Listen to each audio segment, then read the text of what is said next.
Thank you, Catherine. Good morning, everyone. It is wonderful to be here. And I am going to speak about Gorham silver this morning. A lot of the information, images, etc. that I'm going to share with you come from an exhibition that we did in 2019.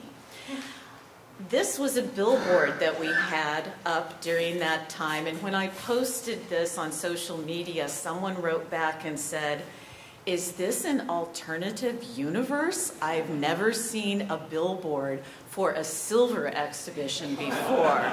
So, welcome to Providence, an alternate universe where, yes, we do have billboards for silver exhibitions and all sorts of other things. This is the publication that we created for the exhibition. And just to give you a little idea about how I got involved with Gorham, it happened at the Nelson Atkins Museum of Art, where I began my curatorial career with this vase. This was made in 1879. It is the curio pattern, and in a nutshell, after I saw this, I was just hooked. And this vase, as well as other Gorham subject matter, became the basis of many papers for my dissertation, rather graduate studies, and then Gorham and Tiffany became the focus of my PhD dissertation. I kind of joked that I would have needed to come to RISD and Providence to study and research for Gorham, so why not just work here? But the stars aligned, and I was able to come here and work at the RISD Museum, which is an incredible place to study silver. We have over 2,300 pieces of Gorham silver, the largest collection, certainly public, and I would say anywhere. We also own 2,600 design drawings of Gorham pieces. They range from gouache and watercolor presentation drawings, such as you see here, to drawings such as this, which start to give a little more information, measurements, dimensions, capacity, materials. And these are really a wonderful insight in how the designers work, which, being at RISD, we make things. So we think about how things are made, what they're made out of, and we try to bring that into every exhibition. In addition to this, outside the museum, the Fleet Library has the Design Library, and I'm showing you some pieces that are there in the special collections. They have over 15 volumes that the Design Library composed for the Gorham designers. These are volumes that they could go check out, take to their workbench, and use as inspiration, including a pressed book of seaweed, which you see here.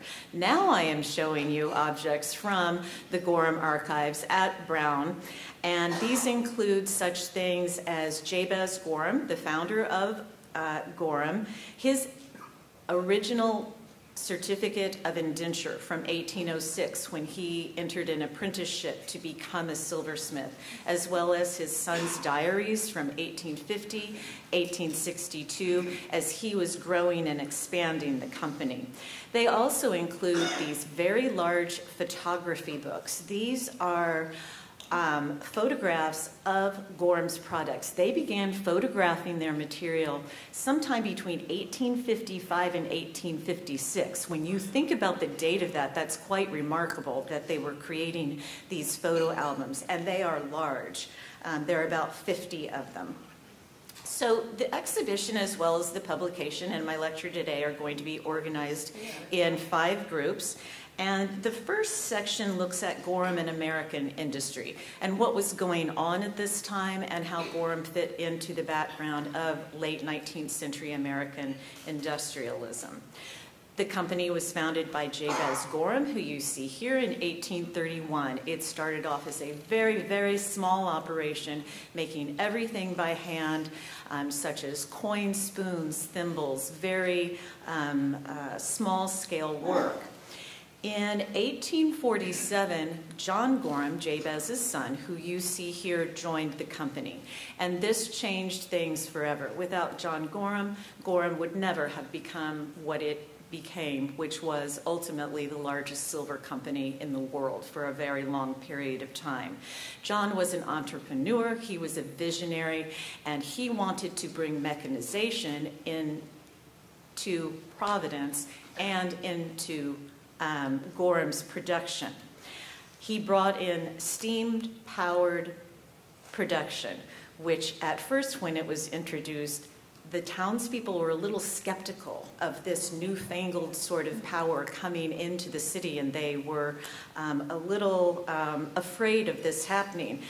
Jabez Gorham was so put off by all of this that he actually left the company, and he left the company to John, and John was on his way to do what he wanted to do. Just to give you a little idea of where the Gorham Manufacturing Company originally was, in the heart of Providence, I think you've probably seen the very large white First Baptist Church, and we right now would kind of be standing in the river looking back toward that church. So this complex of buildings was the original manufacturing area in the heart of Providence. I mentioned the mechanization. The one thing that John Gorham did that probably launched Gorham into being the largest silver company in the world was being the first American silver company to bring the steam-powered drop press into their production. What I admire about Gorham and John Gorham, he was not afraid to bring in mechanization, but they always balanced the mechanization and the handwork to still create objects of absolute quality. We're moving up to about 1852 here. They've moved from making coin spoons to making very complex hollowware objects, such as these that you see pictured in an 1852 advertisement. By 1859, they're making pieces such as this that Mary Todd Lincoln chose for her White House silver. So we can see that they've quickly become a leader in American silver. 1876 was a very important moment for Gorham as well as RISD. This is the 1876 World's Fair in Philadelphia. The Women's Centennial Commission of Rhode Island came back from the fair with $1,675. They had two choices. They could erect a water fountain in Roger Williams Park, or they could found a design school. Thankfully for us, they founded a design school, and that came into being in 1877. And here is Helen Metcalf. She was one of the people who voted for the design school over the water fountain. This was also a very important moment for Gorham. This is the main exhibition hall, and this was the first time that Gorham showed at a World's Fair. Here's the interior of that hall. This was a 21-acre building and was one of many buildings. And here's Gorham up front, right in the middle of everything. We own several pieces that were shown at the 1876 World's Fair, and I show them to you here. They are from the Ferber service, which I'm going to talk about in just a moment. Moving forward with Gorham's plant, they outgrew the facility in the heart of Providence, and in 1890 opened this state-of-the-art facility just outside of Providence in Elmwood. This was a state-of-the-art facility. They had their own water, they had their own fire suppression, they had their own power sources, they even had their own railroad spurs. So they were able to design this in a way that completely supported their production and processes. Here I show you the interior of the chasing room. You can see these very tall windows letting in natural light. And this was, in its day, a very nice place to work. OSHA would not think so now, but they did think about their employees and the conditions under which they worked. This grew to be an absolutely huge facility, almost covering all of the 37 acres. Now there is not one bit of it left. It has all been destroyed. Thinking about social and cultural history in terms of silver. Why was there so much silver in the 19th century? Why do we have 2,300 pieces of it in our collection? The Ferber collection, which I just mentioned, is a very good case study of that. This is a 816-piece service that was made to serve 24 people, multiple courses. And you see some of it here. It was collected, commissioned by the Ferbers, who you see here, Elvira and Henry Jewett Ferber.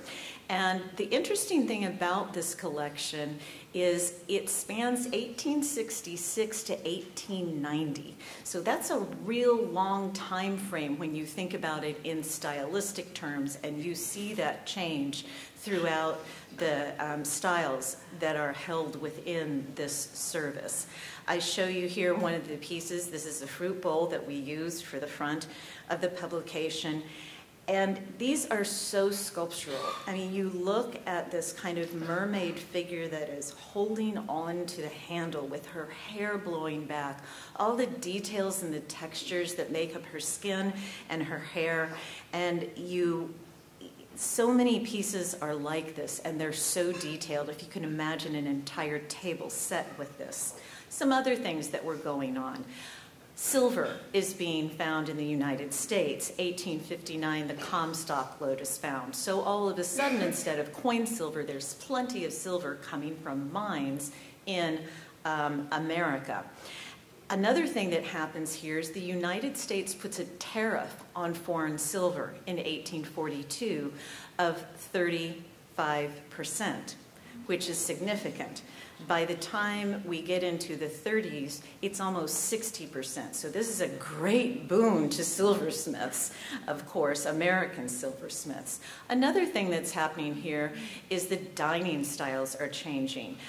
We move from dining a la Française, which you see here. You see all of the serving dishes on the table. Then things change to dining a la Russe, and all of the pieces, serving pieces, are put on the sideboard as you see here. Well, this is the Victorian era. That leaves a lot of space on the table. It gets filled up very quickly, very quickly, with large-scale candelabra, ornamental vases, and lots of serving dishes and flatware. Here are a couple of candelabras that are in the Ferber service. These are 3 feet tall. These are enormous. Here is a selection of the 687 pieces of flatware and serving pieces that make up the Ferber collection. And there are 12 different patterns as well.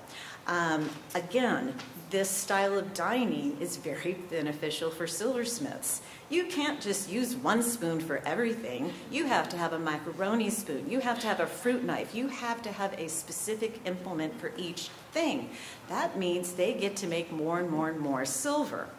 So they listen to their customers. If you need 24 individual asparagus tongs, you definitely need 24 egg spoons with a unicorn finial on the top. It goes on and on.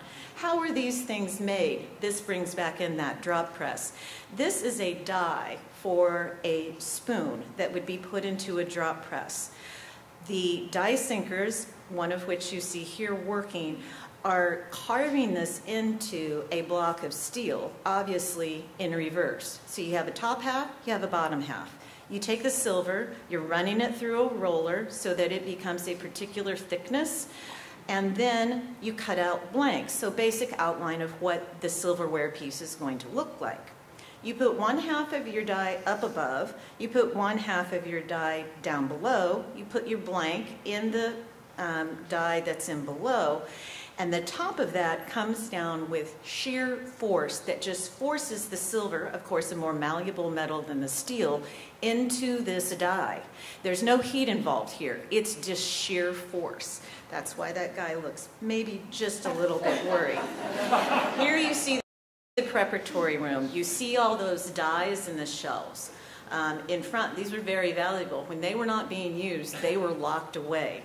There were probably about 24 of these drop presses in this area. You can imagine how absolutely deafening this was.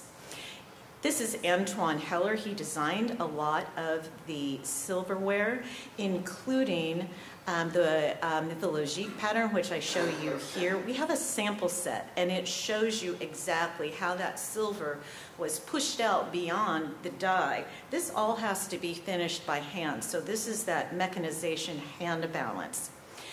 They also made things completely by hand. This is a tea service, and it probably took over 700 hours just to do the chasing alone. This is all done by hand, no mechanization whatsoever. I will quickly show you the snarling iron. This goes inside the vessel, and it pushes the pattern out from the inside outward. You see him hammering here. All sorts of tools that are used for this process, including chasing tools. So once the basic design is punched out, then they go in with all of these chasing tools to create these elaborate patterns. No metal is removed. This is not engraving. This is literally just pushing the metal around. And here I show you a detail. Tea's nice. Sometimes you need something a little stronger than tea. This is a flask from the Ferber service. Sometimes you need ice to go with your drink. This is the ice bucket from the Ferber service, the earliest piece, 1866. And this is not only showing culinary trends, but also what's going on in current events. 1867, the United States purchases Alaska from Russia. So you have artists going along, such as William Bradford, his painting shown here in the RISD collection.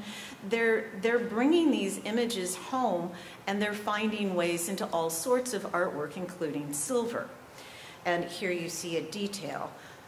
You know you're supposed to put ice in this. 19th century conceit here, the vessels tell you what they're for very often.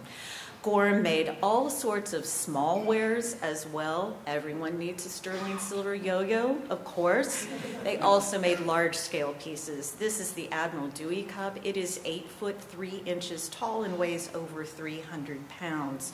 Over 77,000 dimes were donated to make this piece. They were melted down, but as you see here, some of them were used very cleverly to become the scales on this fish-like creature that's on the piece.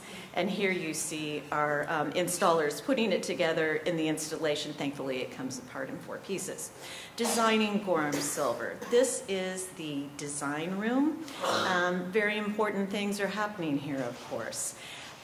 Taking a look at the apern from the Ferber service, we know that they took the band around the plateau from a reduced version of the Parthenon frieze, exactly.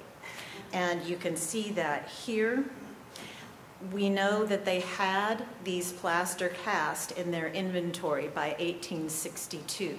So when you start to think about some of their design sources, we can figure that out. Now, all of a sudden, we move from Renaissance, Revival, High Victorian to this in the Ferber service. This is also part of the Ferber service.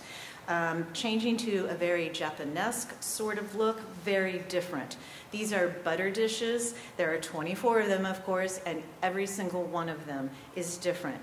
The inspiration from this is coming from that 1876 World's Fair where Japan showed for the first time. The silver designers are there. They're seeing these pieces from Japan, and instead of a revival movement, it becomes a very fresh, novel sort of style. We know that Gorham had Katsushika Hokusai's manga in that design library that is at the Fleet Library. You can see here an adaptation of kind of the feel, the style that is on this water picture in the Ferber service. These are the manga volumes that are in the collection.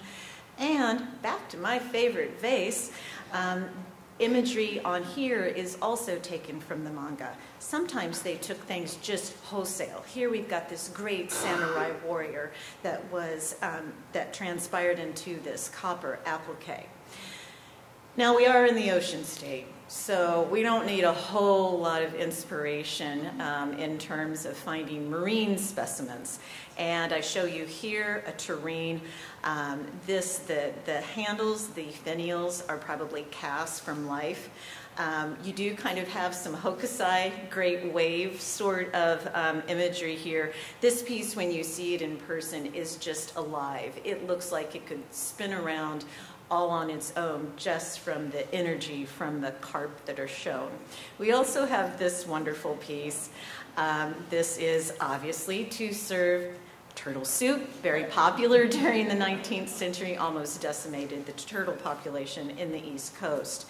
And that's why he looks a little worried there. This is one of, I think, the most spectacular pieces of American silver, including our own pieces. We also were generously given loans from other institutions. This comes from the MFA Boston, and it was in the case with the turtles. This is just the most lifelike piece. It looks like two snakes have met, curled up into a pitcher, and at any moment they could uncurl and slither away. And you see the great chasing work on the interior of this.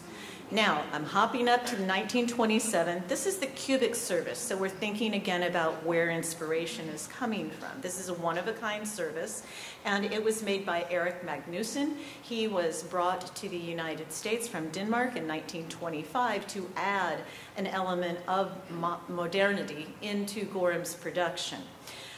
So what's going on at this point? Cubism. We see nude descending a staircase, 1912, and then an American example of Cubism, Stuart Davis's Egg Beater 1.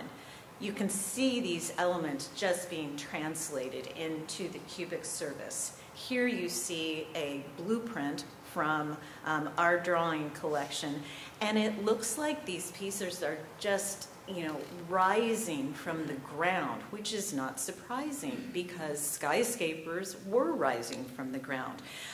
That service has the highly dramatic title of The Lights and Shadows of Manhattan. And you can imagine all these skyscrapers are being built during this time frame, 1927. So all of a sudden there are very dramatic lights and shadows that are hitting the sidewalks from these tall buildings. So in every exhibition, you hope you have this amazing discovery, and this was mine. I was at home watching TV, and this came on my screen. As I've told this story many times, I probably temporarily stopped breathing. This is the original design drawing of the cubic service, and you see it here. We had never seen this before. I'm not sure anyone had seen it probably since 1927. It was folded up in a manila envelope, and it was owned by the granddaughter of Erik Magnusson's first wife, and you see her here. She very kindly allowed us to borrow it for the exhibition and then very kindly allowed us to purchase it from her. So it is now in our collection and joined with the service. It also was very instrumental as we were conserving the cubic service. On the lower picture shows you what the cubic service looked like before we conserved it. And that we knew it was not meant to look like that, but we were really looking for guidance in terms of how to bring it back to how it was intended. Of course, conservation, always reversible. So having this original drawing that was in such fresh condition because it had been in this envelope gave us just this perfect understanding of how to conserve it and how to bring it back to the point that the artist Erik Magnusson intended. Making Gorham silver, the design drawings were an important part of the exhibition. Here you see two fruit bowls from the Ferber service, and we also found the drawing. What's interesting about looking at the drawing in comparison to the actual object is you can see the change from the designer to someone who's actually making it, saying, she's lovely perched on there, but I can't actually physically make that in silver. I need something more. So you see parts of this becoming larger and stronger. We have drawings such as this, which are just really sketches. You can imagine someone just kind of sitting down and sketching this out quickly. Then they start to go to drawings like this, which are much more complex. They're giving dimensions, capacity. You've got the pattern number on it and things like that. And that could easily turn into a full-scale presentation drawing, such as this very dramatic one. This is their martelet line. And this was all made by hand. Martelet comes from the French verb to hammer. This was all made by hand. If you can imagine various silversmiths making these individual pieces, they needed to somewhat look the same, even though they were made by hand. These are actual outlines of the pieces that could be followed. And here is a finished piece. Casting was a very important element in their production. There are over 12,000 pounds bronze casting patterns that are still extant. And here you see a few. One day when we were looking at all of these, Emily found the reindeer head for the ice bowl. That was not a simple feat because there's over 700 drawers that are not in the order in which they started. And then at a later visit, she found the antlers, so we had a complete reindeer head. Jumping ahead here to 1893, World's Fair in Chicago, World's Columbian Fair. Tiffany and Gorham showed in the same building. One of the most important pieces that Gorham made was this Columbus statue. This is 1.2 tons of solid silver, believed to be the largest solid silver sculpture ever made. It was melted down, as you can imagine. And this is a piece that was a type that was very popular at the Chicago World's Fair. This is silver overlay, which they did on top of glass as well as ceramics. Haven't seen too many women yet in these pictures, have we? This is one thing that women did at the manufactory. You put the vessel into the bath, it gets covered with silver, you pull it out. This is electrodeposit. She is painting the design with a resist. So those areas will stay. You put it back into the electrodeposit bath, reverse the current, and the areas that are not covered by the resistant, the silver is literally pulled back off of the glass, and you get this. The longer it's in the bath, the thicker your silver gets, and they could make it thick enough to then do chasing and or engraving on the top. They also did plique jour. I'm going to go right to marketing, which is the last section. Gorham was fabulous in marketing their wares. Here you see William Christmas Codman. He was the designer of the martelet line. They showed this piece of martelet. This is 78 pounds of silver. It's all silver. This dressing table was shown at the 1900 World's Fair in Paris. They went on to the 1904 World's Fair, and they made this piece. We will see this afternoon and can talk about it more then, and of course ask me any questions about Gorham. So I'm going to hop through this quickly. Gorham did an excellent job of recording what they made, how many hours, who made it, all of the materials, and that's one of the reasons that I can tell you that it took over 10,000 hours to make our desk in 1904. They had showrooms in New York.